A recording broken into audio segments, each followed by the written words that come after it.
João de Ataíde para conversar com a gente. Bom dia, João. Bem-vindo mais uma vez ao Duplo Expresso.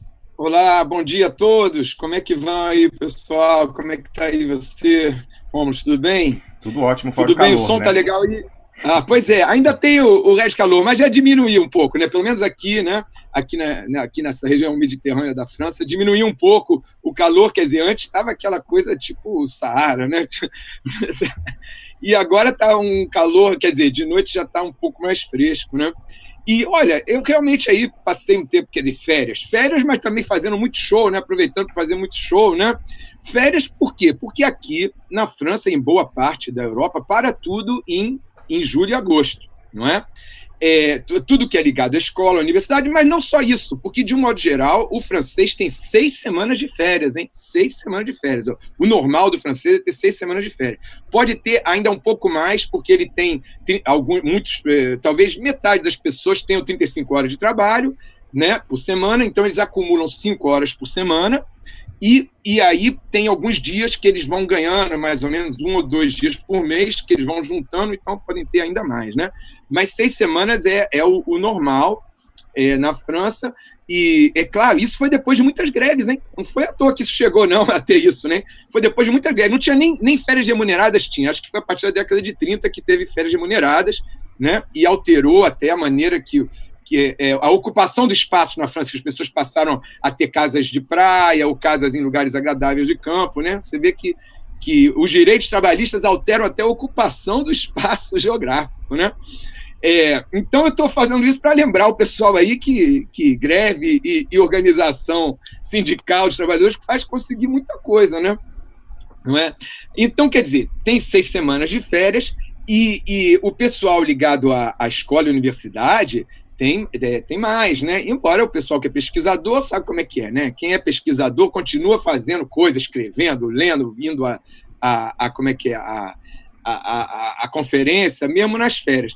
Mas, por exemplo, professor de escola, em princípio, todo mesmo pessoal universitário, eles têm mais ou menos 3 meses. Mas no Brasil tinha. No Brasil teve durante muito tempo. Isso aí foi mudado, acho que deve ter uns 12 anos. Aí, se eu não me engano, essa diminuição foi um dos vacilos aí acho que foi no governo, eu já estava aqui quando isso mudou. Então, acho que foi alguma coisa do governo do PT. Uma pena, porque tirou, como é que é? O professor de escola, por exemplo, já ganha pouco. Mas falava assim, eu ganho pouco, mas tenho mais férias, posso ficar com a minha família, né? Muitas vezes, muitas mulheres, professores de escola, que faziam isso para poder ficar com a sua família, e depois diminuiu. Eu acho que isso foi pressão como é que é, do pessoal pessoal de escola privada, escola particular. Tenho impressão. Eu já estava aqui quando isso aconteceu, então não sei direito. Mas é uma pena. Eu acho que isso foi pessoal de escola particular, porque alguns pais diziam: mas eu pago e não tem aula durante 2, 3 meses, então deram um jeito para eles pagar e ter aula quase todo mês, né?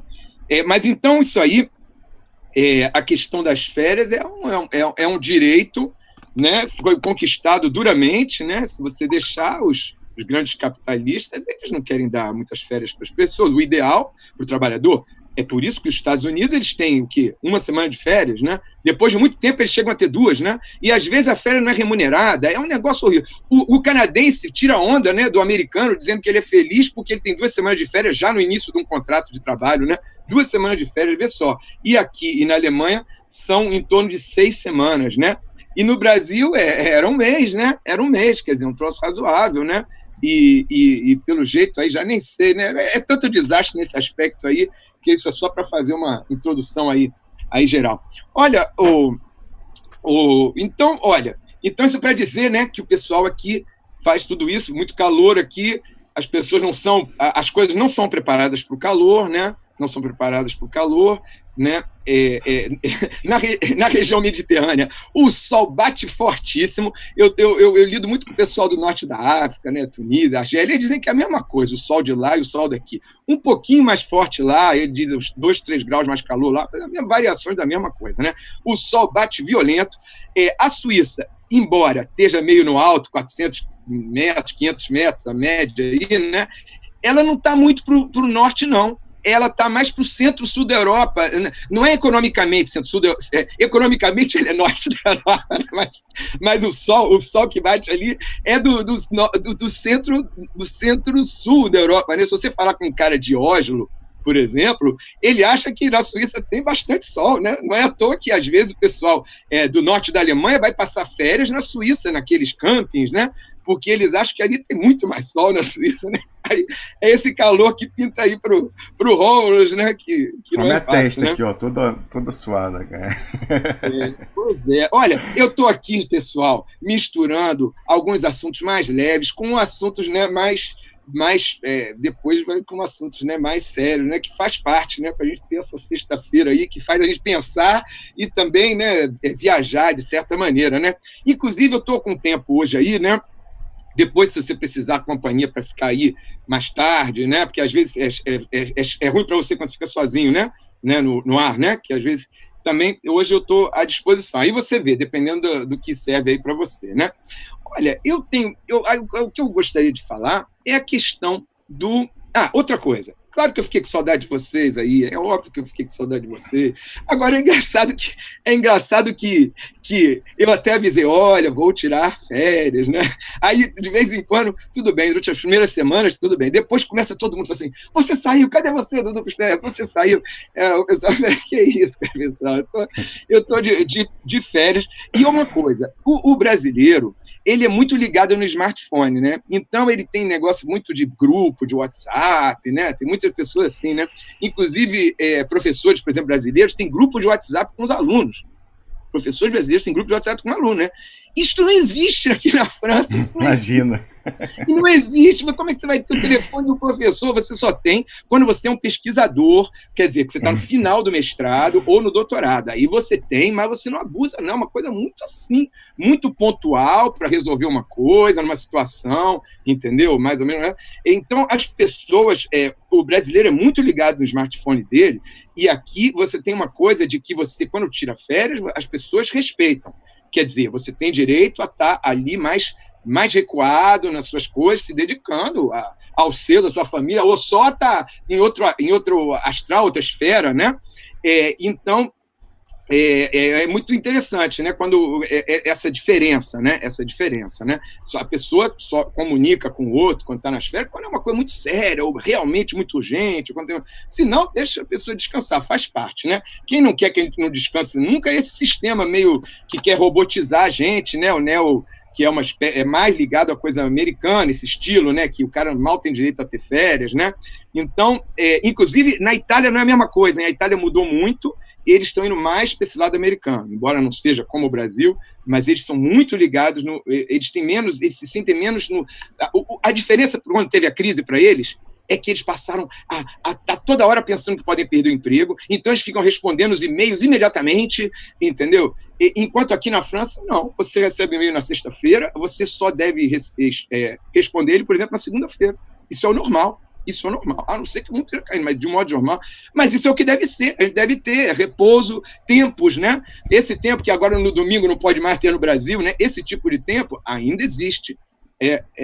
Aqui, então, isso aí é uma coisa importante, né? Então, olha, só para dizer que é isso, eu estou aí há muito tempo, estou aí no Duplo Expresso, é um orgulho, né, fazer parte, porque realmente, como é que é? Parece que um dos poucos lugares que as pessoas conseguem refletir com um pouco mais de distância, você tem que olhar as coisas respirando antes de reagir naquele primeiro impulso, né? A gente tem um impulso, mas a diferença é que o analista deve tentar, né, pensar antes, né? Olha, o analista, seja o analista acadêmico, né, ciência social, seja o analista político, ele tem que ser um pouco como cirurgião, né? O cirurgião está tendo a hemorragia ali na frente dele, o cara está ali perdendo sangue, e o cara tem que ficar calmo, né?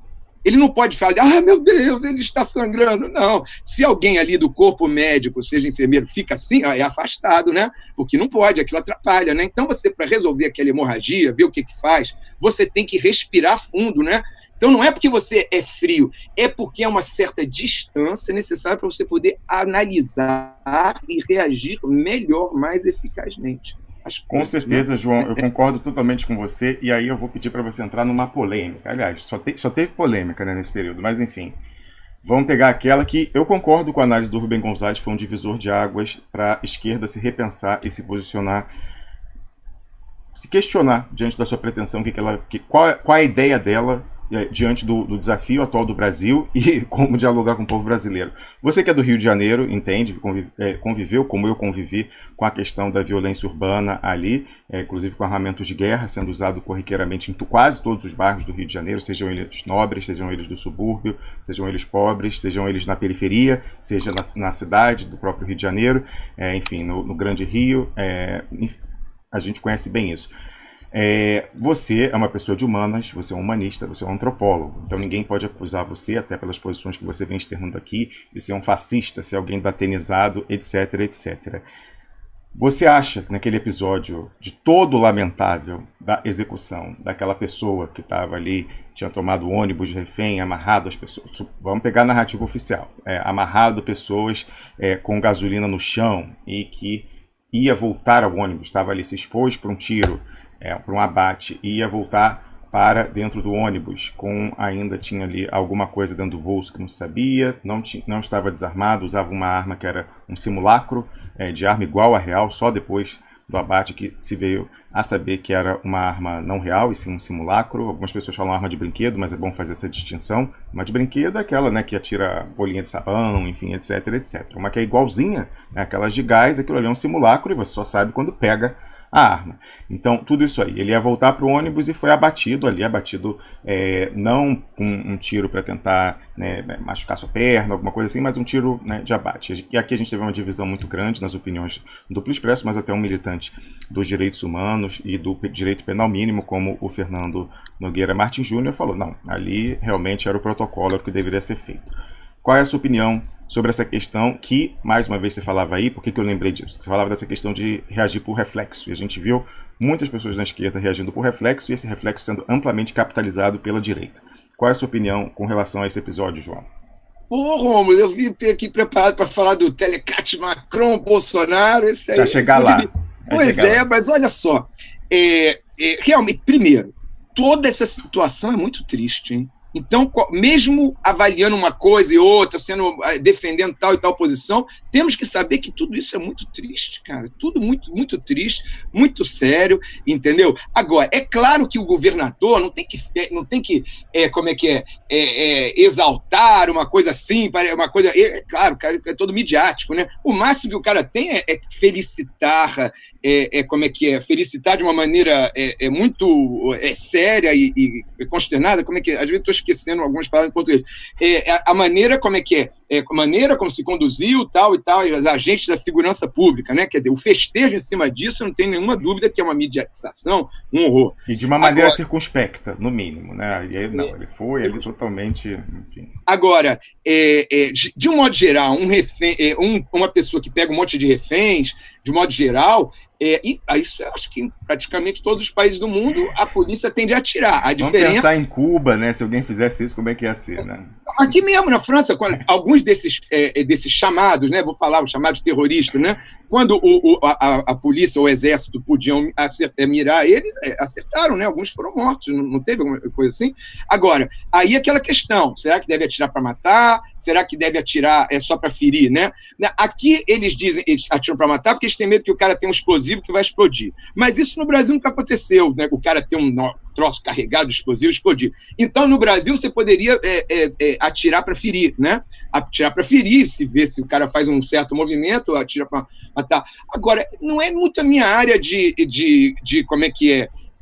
não é muito a minha área de análise, essa área assim, dessa coisa penal e não sei o quê, não é muito a minha área, né? Eu observo assim de longe, vejo que tem gente mais especialista, mais em cima dessas coisas assim. Só o que me parece é que o que houve é mais ou menos o que se faz quando tem um cara com um monte de reféns, né, e tem uma oportunidade para se dar um tiro nele. Talvez pudesse ser tirado para ferir, é o que eu digo. Agora, sou longe de ser de ser especialista nessa área, nesse tipo de conflito, né? Então, quer dizer, agora temos que ter cuidado com as apropriações, né? Apropriações, né? De um lado e de outro, midiáticas, né? Não cair de bobo nessa história aí, porque senão o Witzel pode ser uma espécie de Bolsonaro mais assim. Bolsonaro, mas mais assim, um pouco mais correto, né? Ele se apresenta de uma maneira melhor, né? Parece uma pessoa um pouco mais normal. Esse aqui é o perigo, entendeu? Dar força para o Witzel, né? Que pode querer ser presidente aqui na frente. É difícil para mim, é delicado isso aí. De qualquer maneira, o Estado nunca deve se felicitar pela morte de alguém, né? Não é assim que o Estado age, né? Não é assim que o Estado deve agir, né? Mas, hoje em dia, né? Agora, eu prefiro entrar já porque já tem outra polêmica, é a polêmica do Telecat Macron-Bolsonaro. E mais um problema também do pessoal agir por reflexo, e a gente vê as apropriações dos dois lados com resultado desastroso para a imagem da esquerda no conjunto da população, mais uma vez, João. Então, quer dizer, na verdade, eu ia fazer um caminho. Eu vou falando aqui, enquanto o nosso colega aí não chega, né? Ele deve chegar, você mandou o link para ele? Ele deve chegar daqui a pouco, mas pode conversar. Então, eu vou falando, olha, eu vou fazendo o caminho que eu tinha pensado, tá? O caminho do raciocínio que eu tinha pensado, e você me diz aí se tiver que encurtar porque chegou alguém, ou porque chegou o ex-ministro, não sei o quê, né? Vamos lá.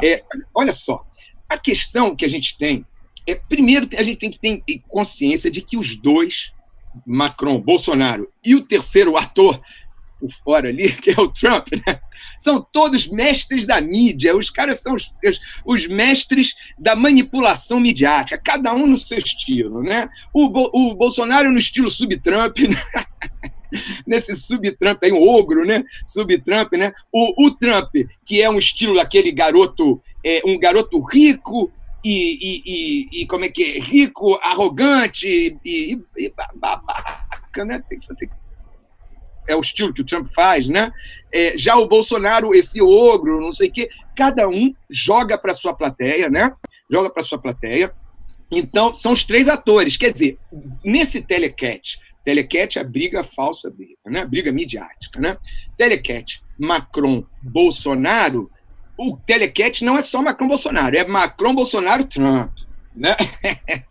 Macron-Bolsonaro-Trump, né? Mais ou menos assim, de atores, né? E cada um com um monte de interesses ali atrás, né? Então, aí a gente tem, por que o Macron, que é o cara que está aí, né? Está aí, como é que é? Na frente dessa coisa de vamos internacionalizar a Amazônia, porque, como eu já falei aqui várias vezes, né? Lembrei aqui várias vezes, a França é o único dos países expansionistas, ou chamados grandes potências, chamam de países expansionistas, que tem fronteira com o Brasil, né? Lembrando, então, a Guiana é fronteira com o Brasil, é até a fronteira maior de todas, mais longa fronteira da França, né? Então, é a única, né? A Inglaterra não tem, né? Como é que é? A Alemanha é longe dessas coisas, não tem nada a ver com coisa territorial. A Alemanha não é ligada em território, é ligada em comércio, é outra coisa o negócio dela, né? Os Estados Unidos não tem, né? Então, é a França. A França tem esse limite, ele tem um pedaço da Amazônia. Uma coisa que tem, a Amazônia, o pessoal que vai na Guiana, aqui tem muita gente ligada à Guiana, aqui nesse sul da França aqui. Por quê? Porque quem é da Guiana francesa, ou os franceses da metrópole, ou seja, daqui, que foram morar na Guiana, ou brasileiros que estavam na Guiana, tem muitos brasileiros na Guiana, né? A maioria do Amapá, do Pará, ali, né? Muito garimpeiro fazendo garimpo ilegal, isso é até um motivo de conflito, e aí alguns anos atrás até muitos brasileiros acabaram sendo assassinados lá.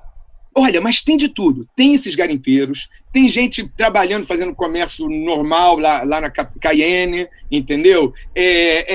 Olha, tem muita gente lá na Guiana. Tem de tudo, hein? Tem de tudo na Guiana.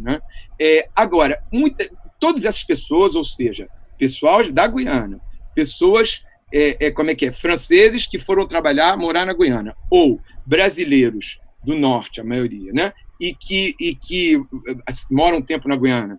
Todos eles têm uma coisa. A Guiana, bom, faz aquele calor, né, equatorial, né?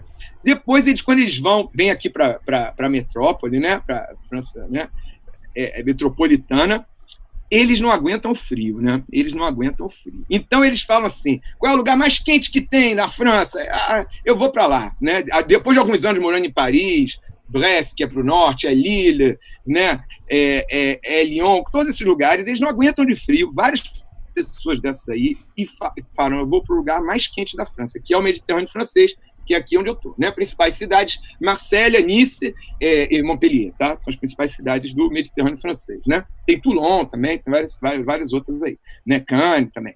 Então, esse pessoal vem muito para cá, né? Então, você tem muita gente, muitos brasileiros, né?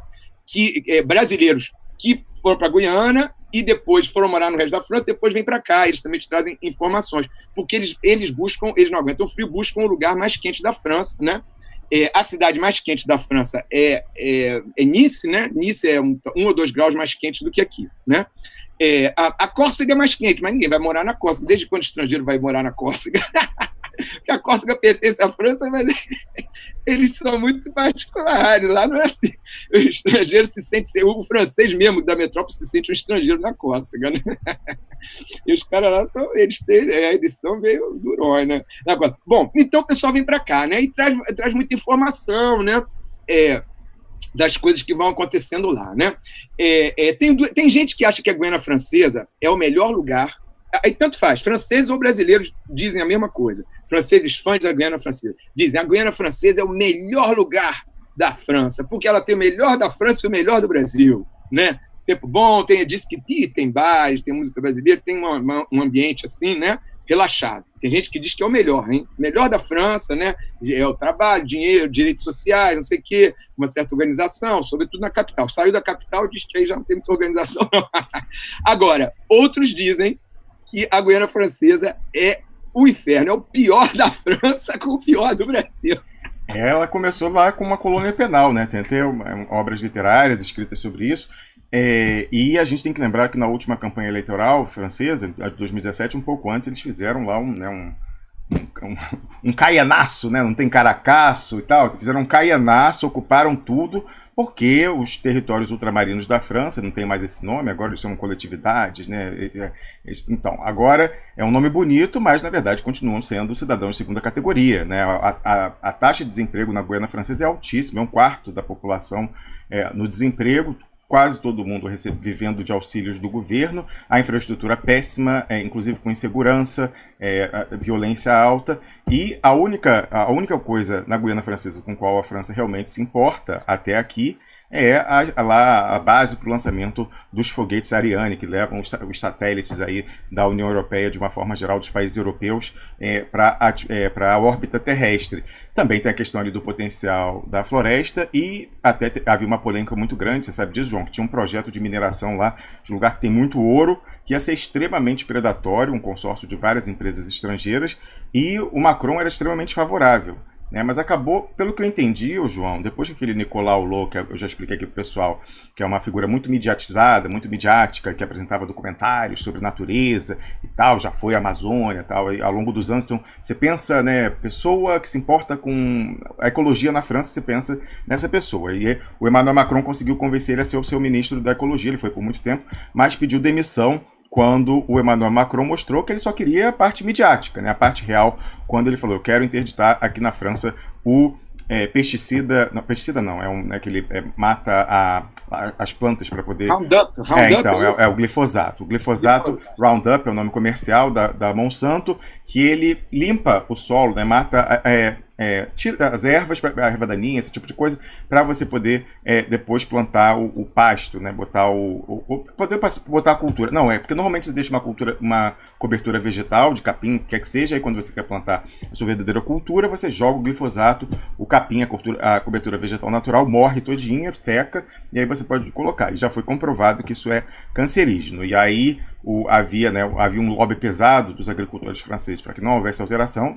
No Brasil nem se preocupa, que é liberadíssimo e muito utilizado, tá? Essa é a discussão na Europa. No Brasil, aliás, no Brasil foi pior, né? Porque o Bolsonaro liberou venenos, pesticidas proibidos na Europa e nos Estados Unidos há meio século, né? Então, assim, A gente está mais meio século atrás, né? Liberando coisas piores ainda do que o Roundup, do que o glifosato. Nos Estados Unidos já é horrível, hein? O europeu detesta, diz que nos Estados Unidos exatamente. É liberado lá, um monte de veneno liberado, né? Realmente. Até coisa proibida nos Estados Unidos, o Bolsonaro liberou. São centenas, é uma coisa incrível. Já viu um número... Eu nem sabia que existia tanto pesticida, só vinha descobrir quando eu vi o pessoal no Brasil liberando. Aí como é Miss Veneno, né? Como o pessoal chamava ela de um nome aí, a ministra da Agricultura. E aí ele se demitiu, né? Porque falou, bom, o que eu estou fazendo aqui? Eu estou dando eu sou a máscara verde desse governo que, na verdade, não quer mudar nada concretamente na questão ambiental. Aí saiu. Mas fora isso também, aí eu acho que justamente como o Emmanuel Macron se queimou muito nesse episódio na questão ambiental, aí falou, não é a hora ainda, né, de dar o sinal verde lá para aquela história na Guiana.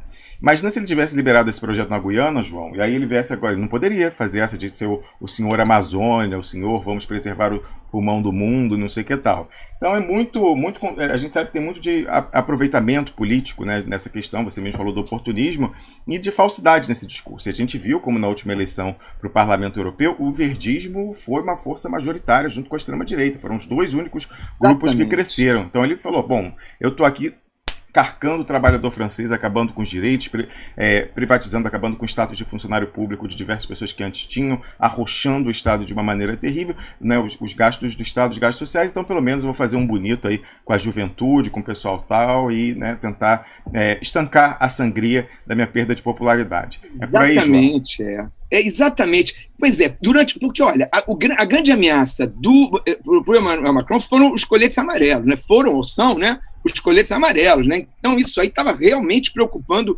muito ele, muito mesmo. Então, durante essas férias, né, aqui, que até a política também tudo diminui, tudo assim, você vê que caiu como uma luva isso para ele, porque ele agora é o defensor dos verdes, e os verdes foram a terceira força. Exatamente isso que você está falando, né? Olha aqui ó, os dados da última eleição, né, que a gente tem aqui, a gente tem, olha, o Front Nacional, que é o Rassemblement Nacional, né, que é o da Marine Le Pen, né, teve 23% dos votos, né, 23, mas o importante foram 23 deputados, né, na coisa, como é que é, na coisa europeia, né. O dele lá, o do Macron, né, teve também 23 cadeiras, né? Mas teve um pouquinho menos de votos, 22%, mas também deu 23 cadeiras. E os verdes, que nunca foram muito fortes aqui, né? Já no mundo germânico, os verdes têm essa força já há algum tempo, eles têm uma voz, né? Aqui nunca tiveram, né? Foi a primeira vez que eles tiveram uma força, eles tiveram 13 cadeiras com 13% dos votos, né? Olha, os republicanos, que é uma direita, sei lá, será que eles são mais nacionalistas? Sei lá o que eles são, esses republicanos aí. No final, muitos apoiaram o coisa, mas, bom, tiveram aí 8%, 9% dos votos, e a France Insoumise, que é o do Mélenchon, teve 6%, que pena, né? Teve pouco, muito pouco, diminuiu, né? Aliás, o Mélenchon está indo aí agora para o Brasil, vai até ver o Lula, né? Acho que no dia 6 de setembro, né? Ele colocou assim, que está indo ver. João, falar que o LR, né, que essa direita tradicional é golista, esse sim que eram de direita, mas nacionalista é que nem dizer que o MDB de hoje em dia é o MDB da ditadura, né? Assim, preservou a sigla, o nome, fala nós somos os golistas, mas com a ideologia que defendia o De Gaulle não tem nada a ver mais. Realmente, esses republicanos aí, isso aí também só uma subdivisão, porque o Macron também passou a perna nos outros também, mais ou menos como ele, entendeu? Para mim, esses republicanos aí são esses outros aí que poderiam ter sido eles no lugar do Macron e dar mais ou menos o mesmo, né? Então, a Pena foi um cara interessante, que para mim, que é o Asselineau, né? O Asselineau, que ele teve, nenhuma coisa, teve 1 pouco por cento dos votos. Ele é um cara, esse cara sim, é um cara que tem uma visão interessante, quer sair da União Europeia, sobretudo quer sair do euro. Para mim, tem o melhor programa, né, de análises, assim, né, o Asselineau, né? Eu acho o programa dele excelente. Infelizmente, não tem muito voto. Não, ele era pintado como maluco, o caricato, como se fosse o Enéas da eleição. Você tem razão, mas ele é um dos caras mais conscientes, é o Asselineau. Entendeu? É um dos caras mais conscientes. O programa dele de televisão é ótimo. Os programas também da France Insoumise são bons, mas o Asselineau, ele muito, muito interessante, né? Olha só, o negócio é que várias pessoas que eram de esquerda foram votar no verde. Eu mesmo tenho amigo assim, que é muito ligado, ele votou no verde, né? Na ecologia, que nunca teve importância aqui, né? Agora, a gente tem que lembrar uma coisa, gente. A gente acha que no Brasil, o cara que é verde, ele é de esquerda, ele é um avançadex, assim, pessoal, né? Não é? A gente não pensa que o cara que é verde, não é meio assim? A gente acha, sei lá, eu acho que no inconsciente brasileiro, o cara verde seria um cara assim, meio da Zona Sul do Rio de Janeiro, do PSOL, sei lá, eu poderia ser um cara verde. Olha que eu Vila adoro Mariana, isso aí, tudo em São eu poderia ser um cara verde, os caras, quer dizer, verde eu digo de partido verde, né? A famosa Praça São Salvador.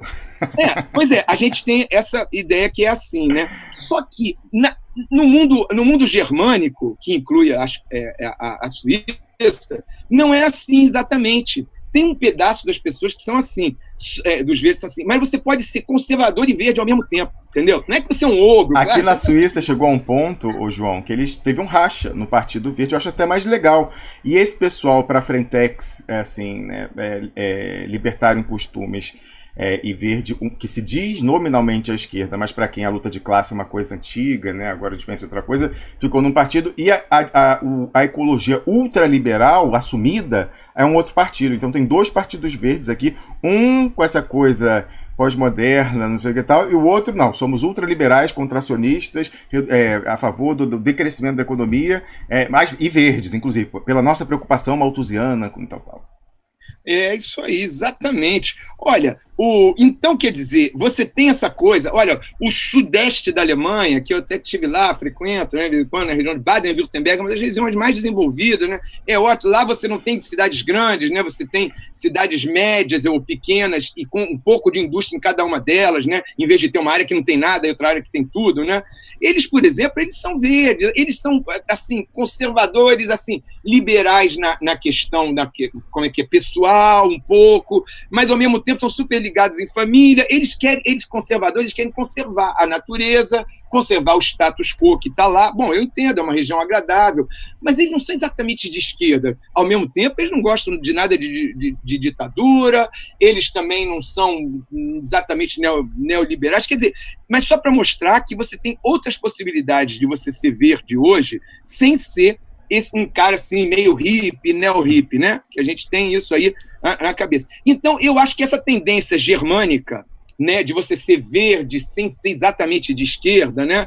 Quer dizer, ter umas posições legais, mas não é exatamente de esquerda. É como se você mudasse a coisa da questão de classes ou questão dos trabalhadores para as preocupações ecológicas e como é que é? Alguma coisa social, quer dizer. Então, você desloca um pouco o tipo de assunto, entendeu? Então, eu acho que isso está chegando na França, quer dizer, o verde, né, com 13 cadeiras, né, repara só, com 13% dos votos faz toda a diferença. Na França, as eleições se decidem com 2%, 1,5%, 3%, né? Então, 13% dos votos, por exemplo, olha, o Partido Comunista Francês teve durante muito tempo 15% dos votos, até mais, 18%, entendeu? Então, 13% dos votos isso foi uma grande mudança na França. Então, o Macron falou assim, que só pensa em mídia, ele é um ser midiático, mas é um ser midiático da alta elite francesa, cara, não é o ogro bolsonarístico, e que funciona também, os dois chegaram ao poder, hein? Só uma coisa, esses dois estilos funcionam, não é? Não funcionam, tanto que funcionam que os dois chegaram ao poder, um da quinta economia, o outro de uma que era a sexta economia, hoje está caindo, mas só mostrando que os estilos funcionam, né? Mais que isso, João, na verdade você vê que foi o mesmo paradigma civilização contra a barbárie nos dois países, né? Um para Frentex, civilização neoliberal enrustido, mais ou menos enrustido, e o outro com um discurso nacionalista, pseudo-nacionalista, né? E aquele, né, bárbaro, né, ogro, não sei o quê, levantando os piores instintos da sociedade e tal. Aí, né, dadas as características de cada povo, peculiaridades históricas, psicossociais, etc., etc., na França usaram o Bolsonaro para eleger o Haddad deles, então usaram a Marine Le Pen para eleger o Macron, e no Brasil usaram o Macron brasileiro, o Fernando Haddad, para eleger a Marine Le Pen brasileira, que é o Jair Bolsonaro. Mas aí você vê uma coisa incrível. O programa dos dois é o mesmo. É o ultraliberalismo, é o mesmo, igual lá e cá. Aí você vê, não, aqui a gente consegue vender melhor o ultraliberalismo com essa cara aqui mais bruta, não sei o que, esse pessoal aí atrasado, é melhor. Não, aqui não, aqui o pessoal gosta de uma coisa mais, né, petit genie, um pequeno gênio, fino, que foi pra ENA e tal. Não, aqui funciona mais esse tipo aqui, vamos usar esse aqui. Mas o programa é o mesmo, é o programa da finança transnacional, João. Exatamente, os dois metem paulada no equivalente aos coletes amarelos, digamos, no que eles representam, né, nessa coisa popular empobrecida, não é? Olha, o problema é que no Brasil nem teve o equivalente a coletes amarelos. Quem dera que a gente tivesse essa reação popular espontânea a ponto de abalar o governo. Pelo menos teve isso aqui, né? E talvez tenha, porque eles vão voltar agora. Né? Talvez ainda tenha. Então, exatamente isso. Os dois são neoliberais, né? Os dois são neoliberais. O Macron, então, ninguém nunca viu o Macron como verde. O Macron, ao contrário, ele é considerado. Que é isso, cara? Olha só, ele é o cara dessas grandes empresas aí, né? Ele tinha até aqui uma pessoa amiga aqui que me mandou umas informações dizendo aí, olha, que ele, como é? Que na Guiana tem coisa mineira, concessão para mineradoras também, que ela tem 3.600 quilômetros de concessão mineradora, quer dizer, 4 e pouco por cento do território deles, né, da Guiana, né? Então tem isso, quase rolou coisa de gás de xisto lá, né, na Guiana, por pouco que não rolou, né? Ainda está meio no ar, talvez ainda volte a exploração por petróleo, gás de xisto, não sei o quê. Então, a gente tem que ver que é muita hipocrisia nisso aí, e cada um, na verdade, eles se amam, eles estão se amando, porque cada um está ganhando força para o seu lado, seja o Bolsonaro e seja o Macron. Quer dizer, esse jogo aí, para o Macron, ele adorou ter essa coisa do Bolsonaro falando contra ele, ele passou a ser, que é geralmente considerado, por exemplo, se você fala com um africano, ele vai considerar que o cara é um colonialista, um expansionista dentro da África, dentro daquele resto de império, né, o que chamam da França-Afrique, né, os restos das garras francesas ali na África, né? Não é que outros países não tenham também, não. Só que estou analisando outros países europeus, ou os Estados Unidos não tenham, não. Só que eu estou analisando os da França agora, tá? Então, ele é considerado um cara desses caras, ligado a esses grupos aí, é o grupo Bouygues, são os grandes grupos franceses, só que, na verdade, nem é exatamente aos grupos franceses, é esse que era o ponto que eu queria falar. Então, mais finança internacional que grupos franceses, né? Que na África é um pouquinho diferente a ação da França, né? Bom, o fato é que ele agora sai de defensor da ecologia, isso tudo já estava armado, de certa maneira. Por quê? Ele não recebeu o Raoni já tem 2 meses, foi antes desse escândalo. Exatamente. Não é? Lembra, gente? Vamos lembrar. Então, quer dizer que isso aí já estava armado. Como é que parece? Ele recebeu o Raoni antes, não é agora que ele recebeu o Raoni, ele recebeu o Raoni no início do verão, não é? No início do verão, quer dizer... Uma sala lá no Eliseu toda aberta para a imprensa, totalmente midiática. Coisa. E várias mídias francesas alternativas falam assim, isso é hipocrisia total, entendeu? Você acha que ele está preocupado com isso? Ele está preocupado ganhar alguma coisa dos vezes. Agora, nem essa imprensa francesa alternativa sacou que tudo isso era preparação de um golpe, né? E não tem coisa melhor internacionalmente do que receber o cacique Raoni, pelaquela questão que ele usa aquele, né, alargador, aquela coisa no lábio, super, né, ele realmente representa, e conhecido aí desde os anos 80, por causa do Sting e tal, é a figura ideal para fazer marketagem na Europa, no caso do Emmanuel Macron, o senhor. Eles são, muitas vezes manipular, não tem nenhuma dúvida. Pô, eu adoro os índios, adoro a questão indígena, qualquer questão indígena, não é só indígena do Brasil, de qualquer lugar, qualquer povo autóctone, claro. Agora, às vezes eles são manipulados, né? Eu entendo. O negócio é o seguinte, lembrar que a Guiana Francesa, é isso que eu ia vir aqui, a Guiana Francesa não é só do século XIX, ela é um resto da colônia francesa, é uma das primeiras colônias francesas, de certa forma, que sobraram, né? Ela vem lá da colônia fase 1, ou seja, do momento que se colonizou as Américas, né, século XVI, ela é do século XVII, se eu não me engano, né? A implantação francesa por ali, né? Porque ela foi implantada e depois perdeu, várias vezes os franceses tentaram ali. Olha, essa coisa salvo engano, João, ela começou com o pessoal do Brasil, português, no caso, naquela época, que iam expulsando. Então começou ali em São Luís, aí expulsa, eles vão um pouco, aí vai Amapá, sei lá, Ilha de Marajó, não sei o que tal, aí pum, empurrou, pararam lá. Exatamente. Essa história dos franceses ali foi a partir da Coisa de São Luís, né? E várias vezes, vários países ali tentaram dominar. As Guianas são um pouco como o Congo, né? Ou como a região lá que eu estudo da Costa dos Escravos. Quer dizer, você tem vários países ao mesmo tempo numa região relativamente de costa, relativamente curta, né? Lembrando que a gente hoje fala 3 Guianas, mas na prática é como se existissem 4 Guianas, tá? O Amapá é a Guiana brasileira ou Guiana portuguesa, né? Historicamente é isso, que é assim que se fala, entendeu? Interessante, eu não sabia, interessante. Né? E eu também, estudando um pouco isso, eu vi que se chama também, tem também a Guiana venezuelana, que é a região, uma certa região da Venezuela, que se chama Guiana. Então, olha quantos países cobiçam esta área há quantos anos, né? Você teria os portugueses, os franceses, os holandeses, os ingleses e os espanhóis. Não é? Olha só, tudo ali resumido ali naquele pedaço ali, né, de terra, né, que vai do que começa da saída da foz do Amazonas, né, até um pedaço da Venezuela. E olha como está quente, né? De vez em quando aquilo é meio esquecido e está quente. Então, essa colônia, a gente tem 3 fases coloniais, tá? 3 fases coloniais. Colonização fase 1 é essa que tem as Américas, e aí chega um pouquinho ali na Ásia, mas é só uma fortaleza aqui. Na África também, uma coisinha ali, faz comércio, mas não ocupa, né? Nem a Ásia, nem a África, né? Às vezes ocupa uma cidade, né? Então, colonização fase 1. E a Guiana Francesa é dessa fase, ou seja, da mesma fase da ocupação do Brasil ou dos Estados Unidos, né? Depois tem a colonização fase 2, é quando a América é independente e se divide a África e o Sudeste Asiático também, né? E colonização ponto 3, eu acho que é isso que está se delineando agora, né? Quer dizer, essa neocolonização, uma nova forma aí de você continuar essa exploração ou renovar as explorações, às vezes sob protetorado, quem sabe até sobre administração internacional, que negócio é esse aí, não é? Né?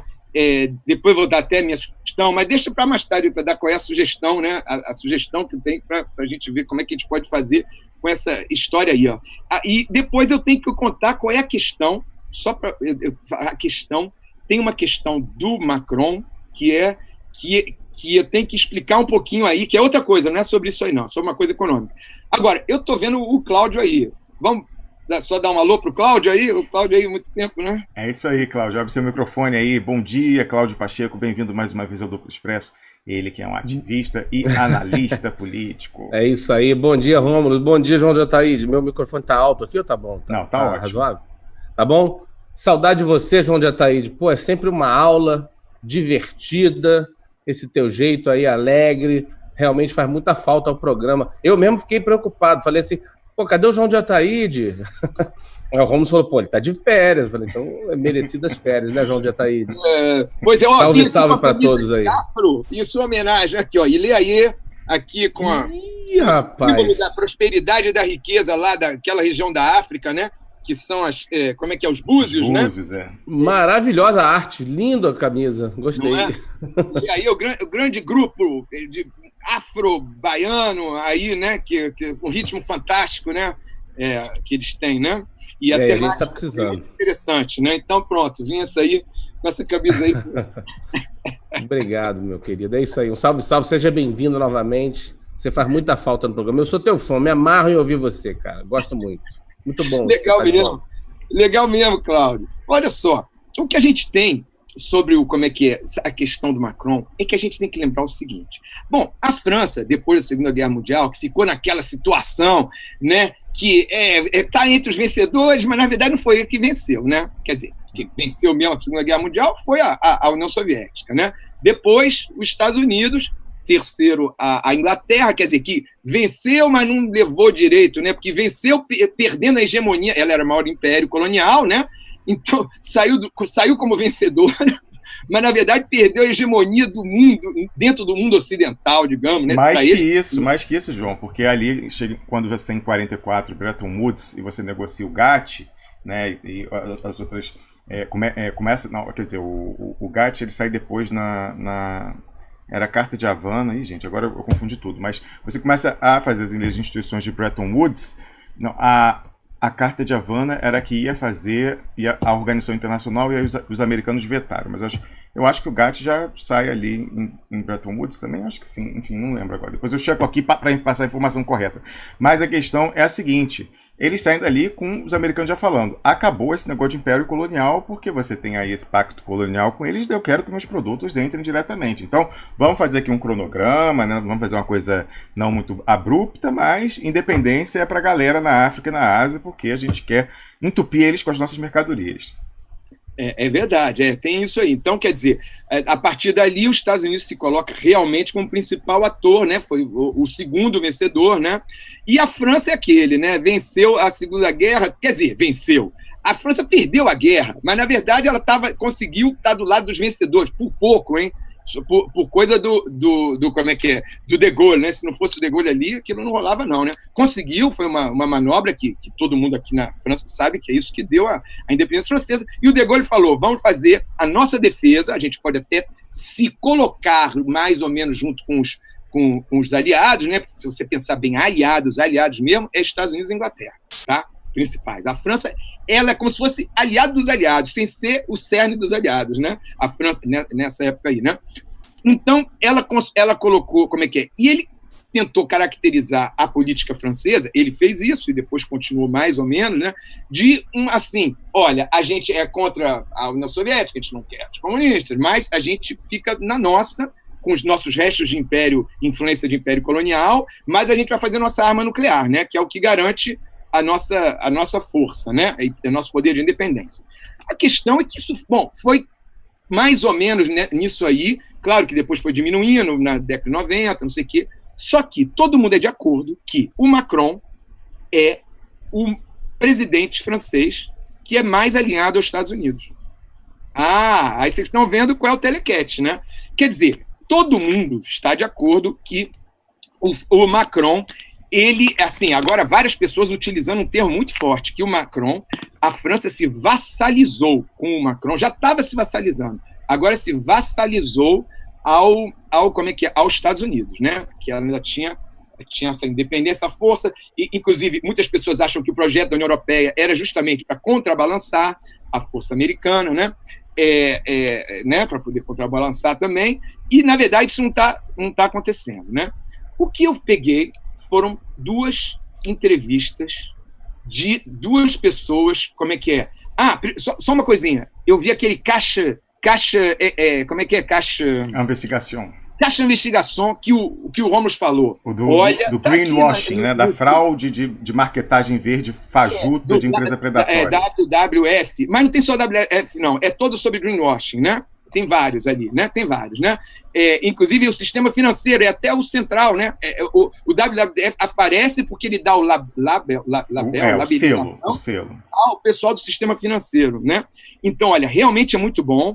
Quem dera que a gente tivesse programas assim, mesmo na França tem poucos programas assim. Verdade.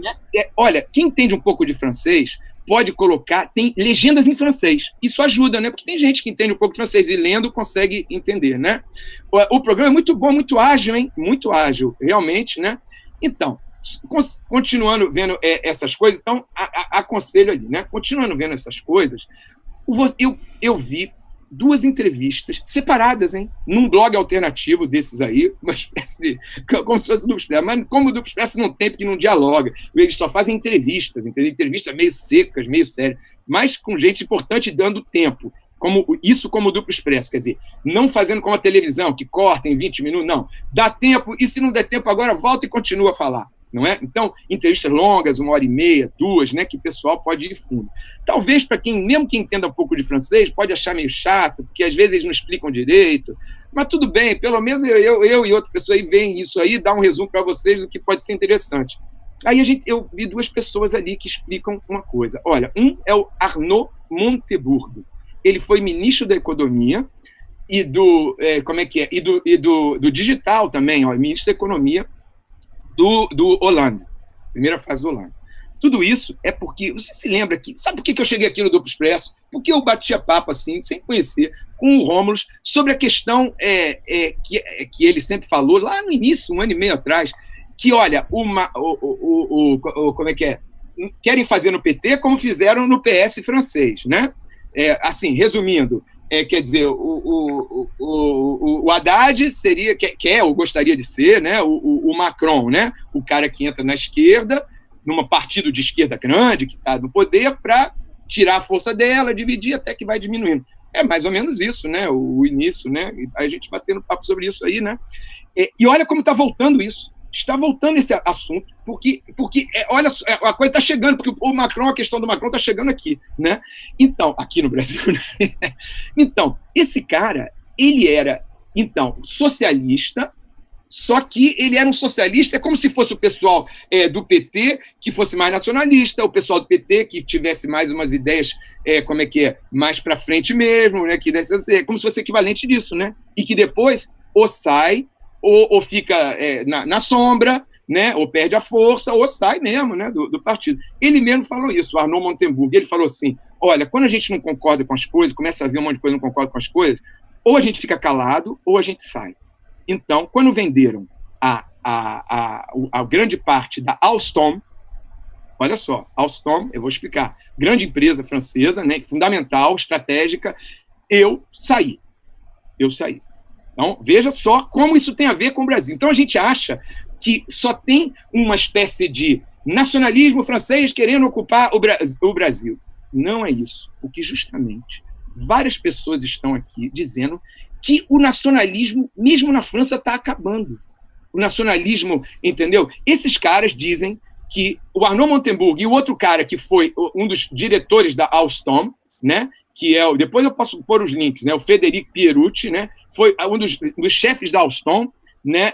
Inclusive responsável por vendas na China. Olha a importância do cara, né? Esses caras dizem que, vem cá, o que eles viram no governo era gente que não defendia a França, que não defendia, não tinha uma coisa nacional francesa.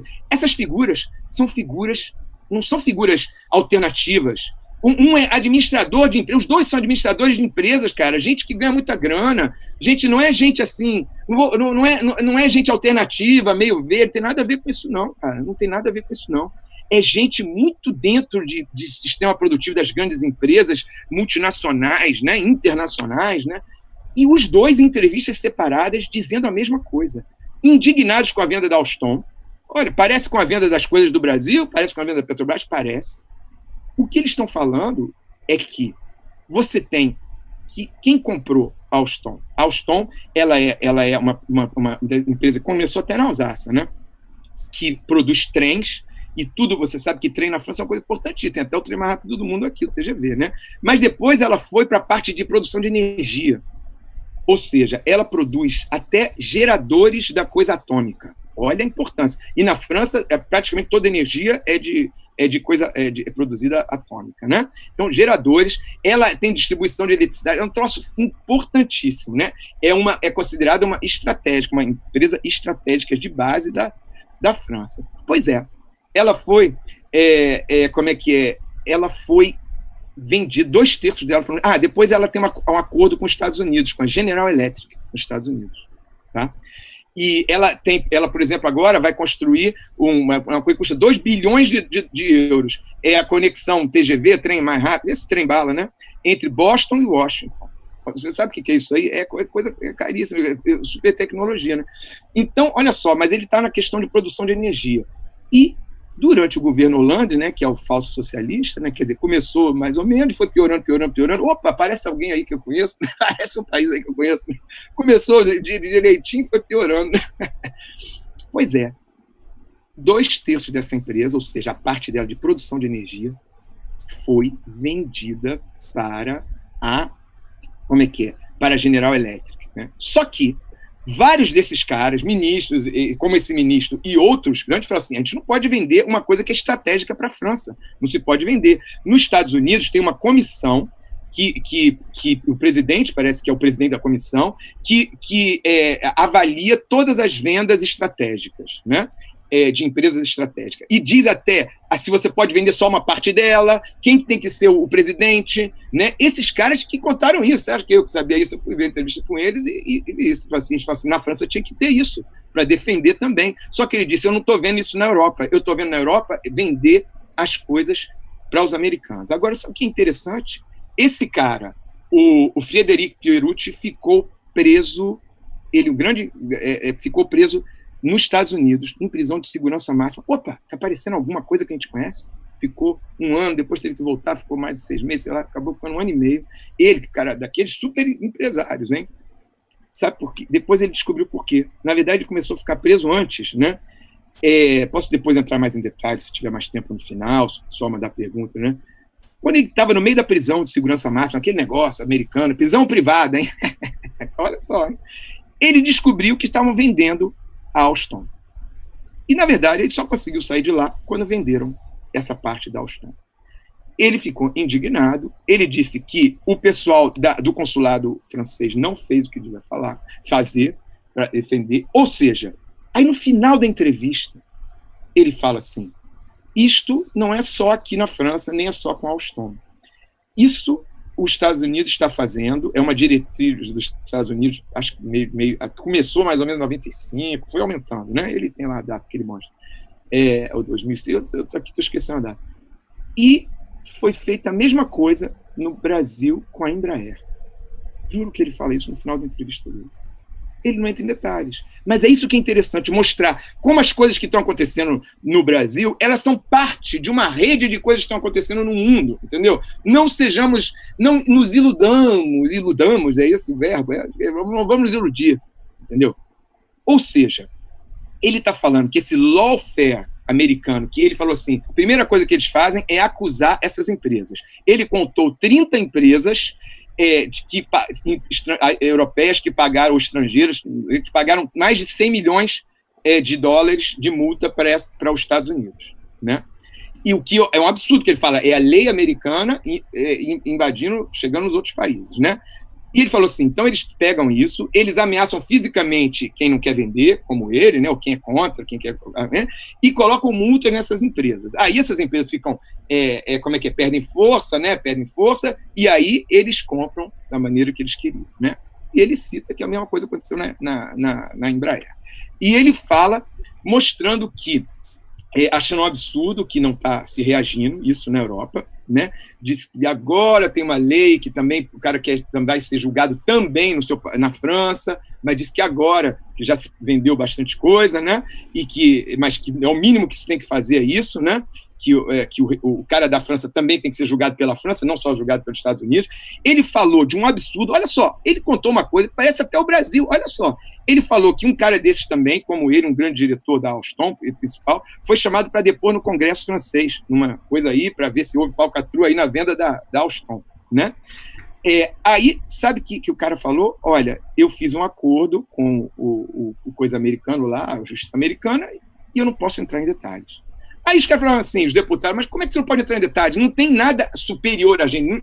Francês, você é francês, você está sob jurisdição francesa, isso aqui somos os deputados franceses, você tem que dizer tudo. Você não pode dizer, não posso falar porque eu fiz um acordo com outro país.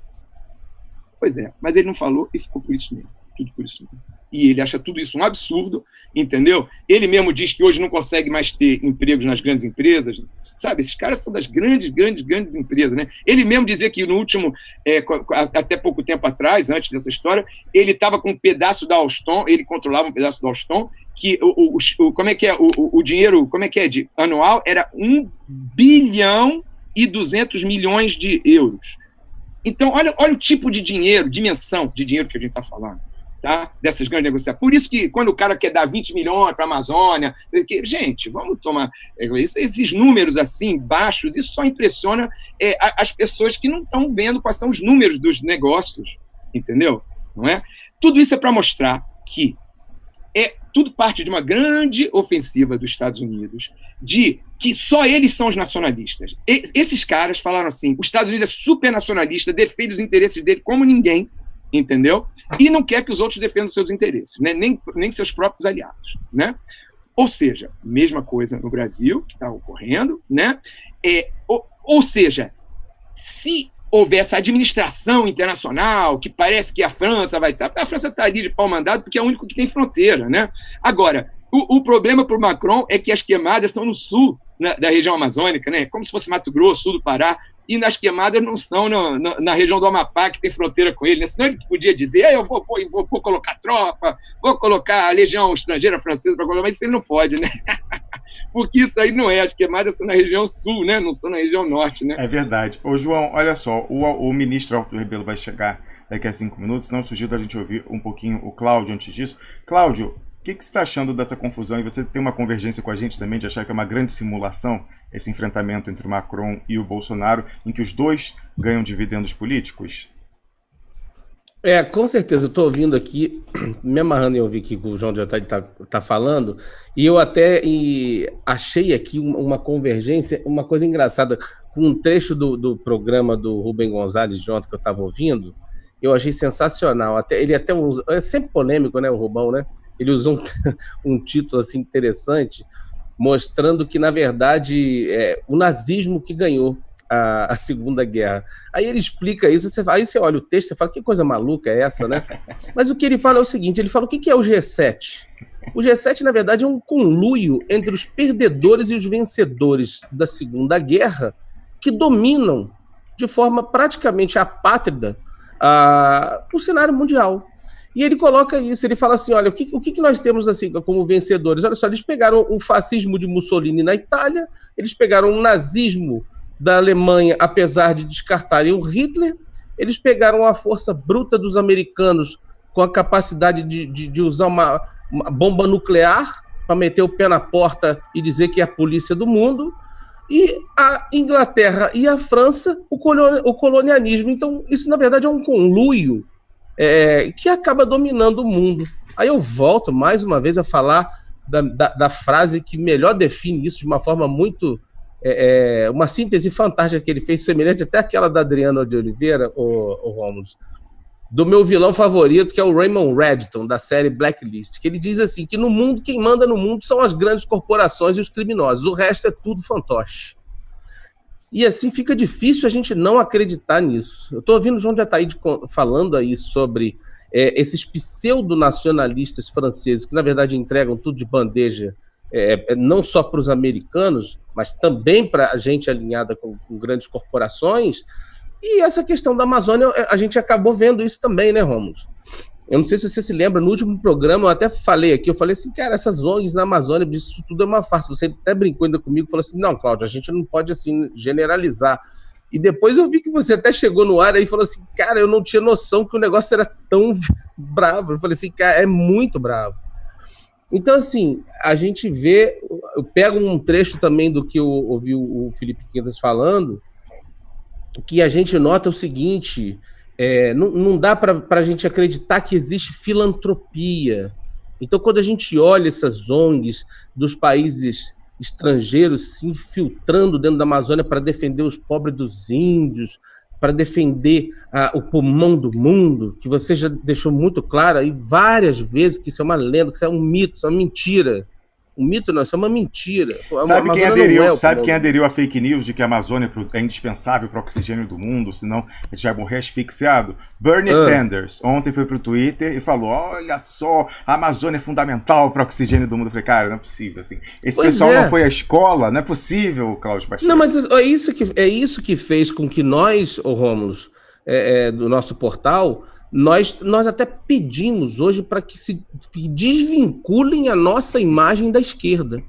Porque o nível de degradação da esquerda brasileira, principalmente, e até em nível mundial, como você colocou agora do Bernie Sanders, fez com que eles sequestrassem de tal maneira a finalidade da esquerda com uma pauta identitária que a gente precisa se desligar disso. A gente não tem como mais aceitar essa vinculação, porque a gente acaba descobrindo que o entreguismo e a política de Estado mínimo, que eu nunca vi, uma esquerda que realmente deu certo, acabar aderindo a essa política de Estado mínimo, entregando tudo para os outros. Eu nunca vi isso. Nem o fascismo fez isso. Então, realmente, eu tive que concordar e falar... Bom, estou vendo que o Aldo Rebelo chegou aí. Exatamente. Se quiser, depois a gente dá o prosseguimento. Só antes de chamar o ministro, eu queria fazer uma observação, Cláudio, que você não deve ter visto esse programa ainda. Eu conheço, por exemplo, não é todo estrangeiro que está na Amazônia que tem intenções, segundas intenções. Eu conheço, inclusive, como eu falei aqui, uma filha de um banqueiro suíço, uma menina suíça, né, milionária, que ela sente uma culpa, inconsciente até, eu acho, nunca falei isso pra ela, sente uma culpa, mas aí tá vivendo lá numa ONG, cuidando de pessoas pobres, eu não sei se são indígenas, mas pessoas pobres construindo casa no Peru. Então, assim, você pode ter diversas pessoas ali que estão imbuídas de um sentimento de ajudar. Agora, né, você não sabe primeiro, não há de ser todas as ONGs que têm esse tipo de vinculação, mas você tem, né? Eu comentei aqui pessoas que conhecem ali a questão militar na Amazônia, claro, que você via pessoas ali até com pinta de militar, que tem toda a cara de ser um mercenário da tal da Blackwater, que é a maior empresa de mercenários dos Estados Unidos, subcontratada da CIA e do Departamento de Estado, etc, etc. Então, a questão é complexa. Ali não é preto no branco, a gente tem que estar de olho a todos. Não, com certeza. Mas nessa questão, Romulo, desculpa até só complementar rapidamente, o que eu digo é o seguinte, não é que essa na verdade, essa exceção, vamos dizer assim, eu considere em relação numérico, né? Que existam essas ONGs realmente que têm essa finalidade nobre. A questão que eu coloco como exceção é o poder financeiro, é o poder dos lobbies, é o poder de impacto em relação à perda do nacionalismo que essas ONGs bem intencionadas têm em relação às grandes, que são amparadas muitas vezes mineradoras, estrangeiras, etc. E tal. Então, o que eu coloquei foi nesse sentido, entendeu, Rômulo? Não no sentido de generalizar numericamente. Não só isso, Cláudio. Tem uma questão também que é o seguinte, a ONG, por melhor que seja, por mais nobres que sejam as intenções, ela é a negação do Estado como o provedor daqueles serviços essenciais daquela população. Então, exatamente. Se você tem a ONG, você deixa de precisar do Estado, num quadro em que o Estado está com restrições orçamentárias. Se alguém já está fazendo de boa ali o serviço, por que o Estado vai colocar? Então você vai retraindo conforme, né, a prestação das ONGs vão fazendo. A gente, né, enfim, é a realidade. A gente pode falar, mas o Estado não vai fornecer. Tudo bem, mas é um fato que a ONG supre a ausência de Estado. E se a gente quer Estado... Exatamente. Então é uma questão complexa, de fato. Aí. Deixa eu fechar aqui o microfone do ministro enquanto ele está resolvendo aqui. Ele tinha entrado na sala, mas depois... Podemos fazer uma diferença entre grandes ONGs e pequenas ONGs. Seria como... As grandes ONGs funcionam como grandes empresas internacionais, hein? Você vê as entrevistas, por exemplo, com os dirigentes das grandes ONGs, como WWF, essas aí, eles são grandes executivos internacionais, com os grandes salários. É muito diferente as pequenas ONGs. Eu, por exemplo, na África tem muita ONG, né? Então, eu tenho ONG lá, frequentei ONG na África, que o cara lá tem uma salinha assim, para dar aula. A ONG lá do cara do Togo, que faz uma ONG para poder receber dinheiro, entendeu? A ONG dele é como se fosse uma associação. Ele vai dar umas aulas ali, entendeu? Entendeu? E como a gente fala da grande empresa multinacional e a pequena empresa, não é a mesma coisa. Então, eu acho interessante falar, por exemplo, das grandes ONGs, né? Eu colocaria esse termo, as grandes ONGs, as ONGs gigantescas, essas aí a gente às vezes tem que manter o olho aberto. As ONGs pequenas, muitas vezes elas podem ser bem intencionadas ou não ter maiores problemas. Tem João, muita micro-ONG. Deixa eu só dar um retorno aqui, que a gente está vendo a Rita, eu acredito, pelo nome que a gente viu. Eu acho que já está tudo certo aí, ministro. Ele deve estar ouvindo ali a gente, mas ontem a gente testou aqui, está tudo certinho. Já está tudo certo, ministro. O senhor está me ouvindo? Pode chegar aí que o senhor já está com áudio e vídeo habilitados aqui, só para a gente começar a conversa. Mas conclui seu raciocínio, João. Então, quer dizer, você tem muita micro-ONG, muita pequena ONG, né? E aí eu acho que essas micro-ONG, muitas delas podem fazer trabalhos bons ou bem intencionados, pelo menos, né? E agora, as ONGs gigantescas, por isso que eu vou falar, as grandes ONGs, essas aí é que trabalham, operam como grandes empresas multinacionais. Né? E associadas aos interesses da finança, como a gente viu nesse caso da WWF, tão bem explorado naquele programa cuja recomendação eu faço novamente, o Caixa Investigação. Desculpa. Se alguém tem uma dúvida, coloque, por exemplo, para ver entrevistas com os diretores ou gerais mundiais, ou diretores por países, mas põe para um país aí que seja importante. Põe o diretor da França, diretor da Inglaterra, diretor da Alemanha. Põe aí entrevistas com esses grandes diretores dessas ONGs. Você vai ver, se você tirar o som ali, você vai ver que é nem diretor de empresa, grande empresa multinacional. A maneira que ele se veste, o tipo como ele comunica, a sala onde ele está, só que é mais bonitinho, tem um verdinho, tem não sei o que, tem um pandazinho, entendeu? Panda comendo bambu. O João teve um grande escândalo anos atrás, aí no início da década, porque vazaram os dados financeiros e de gastos de orçamento da Oxfam, que é aquela que luta para nutrir as pessoas no mundo, Os caras vivem como magnatas, hospedados nos Four Seasons da vida, os hotéis mais luxuosos, quando eles vão nessas conferências e tal. Aí a pessoa fala, peraí, qual é a prioridade no gasto orçamentário dessa ONG? É cuidar da pessoa ali que está morrendo de fome ou esse pessoal vivendo como marajá naquela burocracia ali no cortou aí, não sei, parou o som. Aqui rápido, Romulo, enquanto Cláudio. O Aldo Rebelo não chega, e isso aí que o João de Ataíde está falando, ou não, foi você que, aliás, falou, isso é uma coisa que a gente tem que estar muito atento, né? O simples fato de existirem essa quantidade enorme de ONGs para cuidar de um espaço tão valioso e de interesse nacional como a Amazônia para o Brasil, esse simples fato, ele, na verdade, ele já denota uma incapacidade do nosso próprio Estado de gerir as nossas próprias riquezas e de tomar conta daquilo que é valioso para nós e para o mundo. Então, isso já, na verdade, mancha a nossa imagem como nação e prova, mais uma vez, que essa política de Estado mínimo que tentam nos empurrar goela abaixo para o Brasil, como se fosse para nós uma grande estratégia, só favorece, na verdade, a esses abutres, vamos dizer assim, que são os que acabam dominando à frente dessas ONGs ligadas a mineradoras, etc. e tal, que causam muito mais dano do que protegem. É isso aí, Cláudio. Que é do nosso interesse nacional. Então, é isso que eu estava falando, porque a gente tem que prestar muito mais atenção no que está por trás da notícia, ainda mais nesse momento de guerra híbrida, né? Se a gente acabou de ver o que aconteceu nessa questão da Amazônia, essas queimadas organizadas, né? Pré-organizadas, planejadas, porque, como até vocês falaram isso aqui no programa anterior, queimadas na Amazônia, isso não acontece de forma repentina, a floresta amazônica, ela não pega fogo, como se alguém jogasse uma gasolina lá e tivesse incendiado tudo. Isso tudo foi premeditado, foi organizado, foi feito com antecedência, tem que ter a derrubada, tem que ter a secagem para depois fazer a queimada. Ou seja, então, para ter essa questão dessas cinzas, dessas nuvens de cinzas invadindo aí São Paulo, tudo que é lugar, ou seja, isso foi para causar realmente um impacto, uma comoção em nível internacional, a ponto de que chegou a acontecer, né? Mais um espetáculo de guerra híbrida aí. Mas depois a gente continua, Rômulo. Assume aí, João, enquanto eu vejo aqui, tento resolver essa questão. Uma coisa, assim, para resumir, uma coisa, depois a gente volta a esse assunto. O negócio é que o Macron, que é o cara da Finança Nacional, ele está levantando a bola da Amazônia para o Trump cortar. Para os Estados Unidos cortar, não é só o Trump, é para os Estados Unidos cortar, entendeu? E vir salvar de salvador da pátria brasileira, né? Por identificação, porque acaba vendo tanto filme americano, a gente acaba se identificando mais com os americanos, né? A gente, eu não, mas muita gente no Brasil, né? Então, porque eu ia chegar nisso lá na frente. Mas a questão é essa aí. Você acha que é o Macron que vai ocupar a Amazônia brasileira? Não é ele que vai ocupar, ele pode, no máximo, ser um pau-mandado ali daquela coisa, né? Está muito mais dele, ele está levantando a bola para outros interesses internacionais que não são apenas americanos, mas dominados, sobretudo, pelos americanos, né?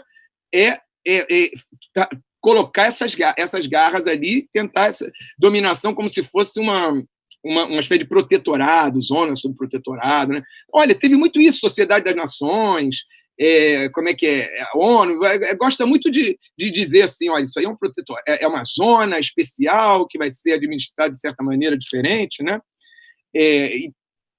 E a gente tem que pensar que, na verdade, não tem só Amazônia ali, não tem só floresta e indígenas, mas a gente tem as grandes cidades brasileiras ali.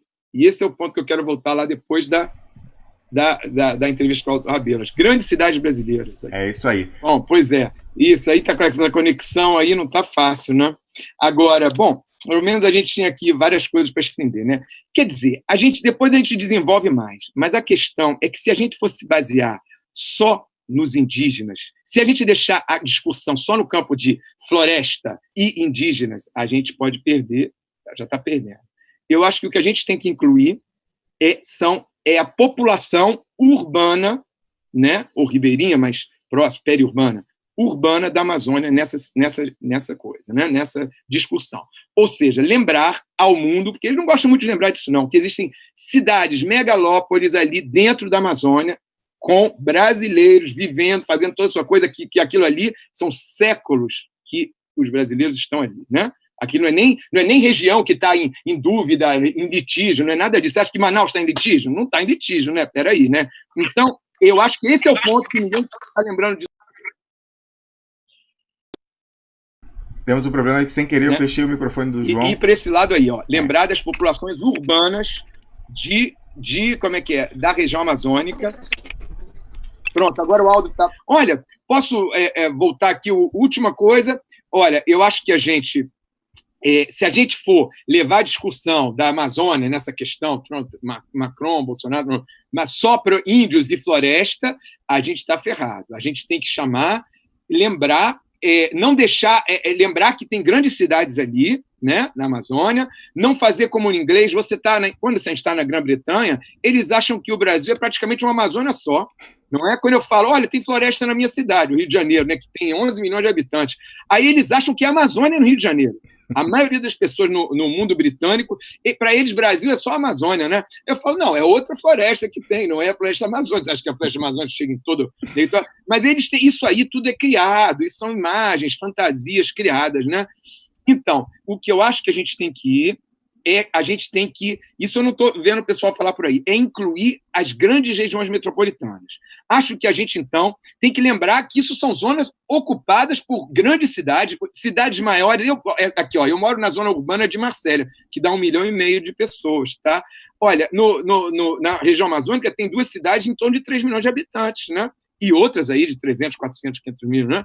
Então, eu acho que a gente tem que lembrar isso aí e não deixar tratar a Amazônia como se fosse só a questão dos indígenas e da floresta. Lembrar que tem toda uma coisa urbana, e eu já falei isso no Duplo Espelho, já tem um ano e pouco.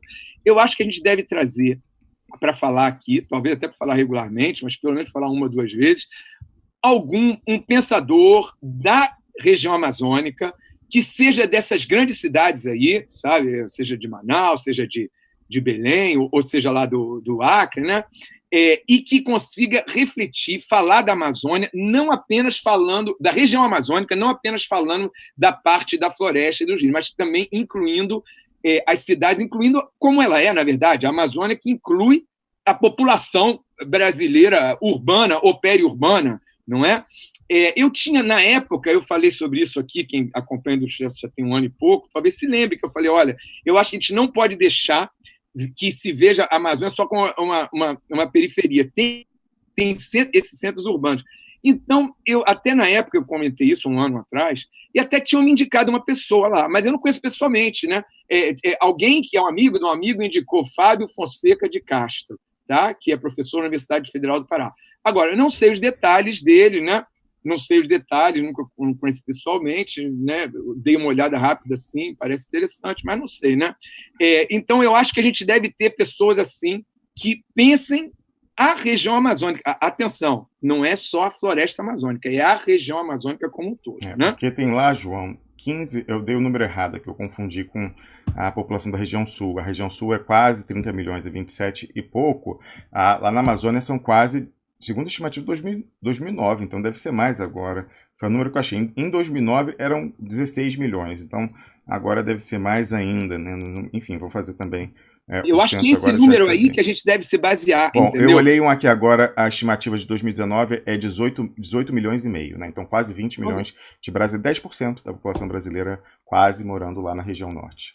Parece que tem, na verdade é mais do que isso, né? Porque a Amazônia pega também metade ali do Maranhão, pega Mato Grosso ali a parte para cima, o Tocantins também, mas o Tocantins eu acho que fica na região norte, o Tocantins já é considerado... A Amazônia é legal, né? Agora, a Amazônia é legal não impressiona, aqui na Europa não impressiona a Amazônia legal, eles só querem floresta, floresta, floresta, né? Eles não se importam muito onde vão os rios. Agora, que tem as nascentes dos rios, né? Agora, certamente os mineradores se interessam muito aí por essa parte, né? Onde tiver riqueza, eles se interessam. Então, gente, vamos ver se a gente joga com essa questão. Quer dizer, a Amazônia não é um lugar ali perdido, ela é ocupada, né? Tem grandes cidades, dentro das zonas. Olha só, eles podem até falar das zonas periféricas, lá, Calha Norte, aquela região norte lá.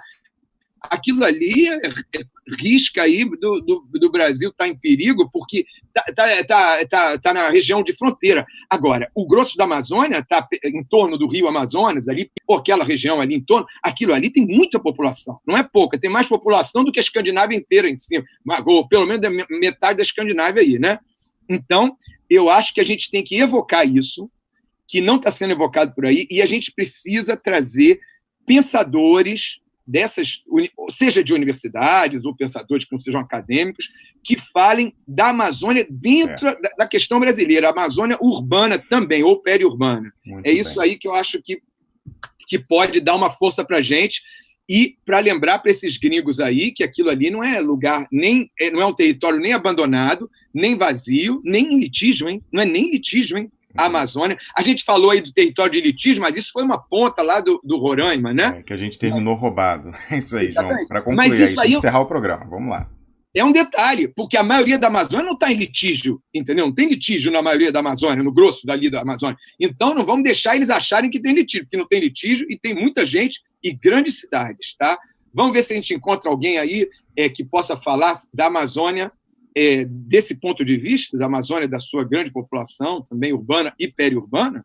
Vamos ver? Olha só, o Ulisses, que está no nosso chat, falou, não mandou o link, então não posso dar referência, mas ele fala que seriam 23 milhões de brasileiros na Amazônia Legal, então mais até do que 10% da população brasileira, né? Então realmente é muita gente lá, muita gente. A questão é complexa, como eu falei, não é preto no branco, a gente tem... E aqui é um espaço para discussões complexas, né? A gente costuma sempre fugir do binarismo, esse binarismo manipulador, Bolsonaro, anti-Bolsonaro, PT, anti-PT e tal, e a gente, só levando, né, carcada com essa situação aí, enquanto eles conseguem fazer esse pastoreio do debate público, tal do herding, para o qual tem até auxílio aí da tecnologia do século XXI digital.